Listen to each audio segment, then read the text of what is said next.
नमस्कार. श्री ब्रह्मचैतन्य महाराज गोंदवलेकर. प्रवचन. आज 15 ऑगस्ट. वृत्तीचे समाधान ही भगवंताच्या कृपेची खूण. आपला देह पंचमहाभूतांचा आहे. यामधला मी कोण हे पहावे. जे नासणार ते मी कधी असणार नाही, म्हणजे पंचमहाभूतांचा मी नाही हे ठरले. जो शाश्वत असतो तोच सच्चिदानंद असतो. मी भगवत स्वरूप व्हावे अशी प्रत्येकाची मनुष्याची सुप्तगर प्रगट इच्छा असते. तेव्हा त्यापैकी थोडा तरी मी असल्याशिवाय मला असे वाटणार नाही. भगवंताचे स्वरूप आनंदमय आहे आणि आपण सर्व लोक आनंदात राहावे असे म्हणतो. मी या आनंदापासून वेगळा होतो तेव्हा कुठेतरी चुकले असे समजावे. अपूर्ण सृष्टी पूर्ण करण्यासाठीच मनुष्याची उत्पत्ती भगवंताने आपल्या अंशरूपाने केली आहे. आपल्या आनंदात व्यत्यय आणणारे विषय जाणून घेतले म्हणजे मग आनंदात बिघाड नाही येणार.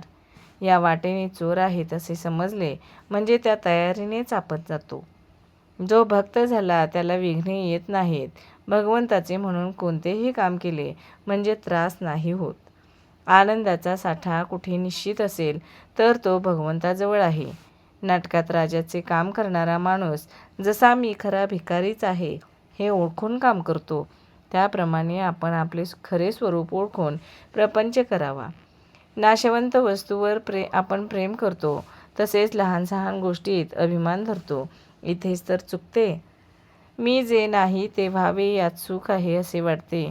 कामधेनूजवळ आपण विषय मागतो आणि मग दुःख झाले म्हणून रडत बसतो. याला काय करावे? जो परमार्थात जाणता तोच खरा जाणता होय. परमार्थ म्हणजे बावटपणा कसा असेल? अनेक बुद्धिमान विद्वान लोकांना जिथे आपल्या बाजूला वळवायचे असते तिथे बावटपणाला वावच नाही. विद्वान लोक वेदांत अत्यंत कठीण करून जगाला उगीच फसवतात.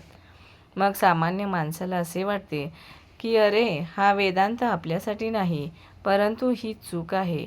वेदांत हा सर्वांसाठी, सर्व मनुष्यमात्रासाठी आहे. वेदांताशिवाय मनुष्याला जगताच येत नाही. घराच्या छपराखाली ज्याप्रमाणे सर्व लहान सहान खोल्या येतात त्याप्रमाणे वेदांतात इतर सर्व शास्त्रे येतात. शास्त्राचे मार्ग हे वृत्तीला भटकून न देण्यासाठी आहेत. ते वृत्तीला हलू देत नाहीत.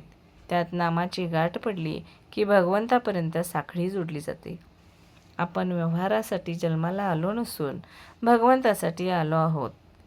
म्हणून आपण अमुक एक वस्तू नाही म्हणून कष्टी होण्यापेक्षा दुसरी एखादी वस्तू आहे म्हणून समाधानात राहावे. समाधान ही वस्तू फक्त भगवंताजवळ मिळते आणि ती मिळवण्याच्या आड काहीही येऊ शकत नाही. वृत्तीचे समाधान असणे ही भगवंताच्या कृपेची खूण आहे आणि त्याकरिता भगवंताचे सतत अनुसंधान ठेवणे अत्यंत आवश्यक आहे. धन्यवाद.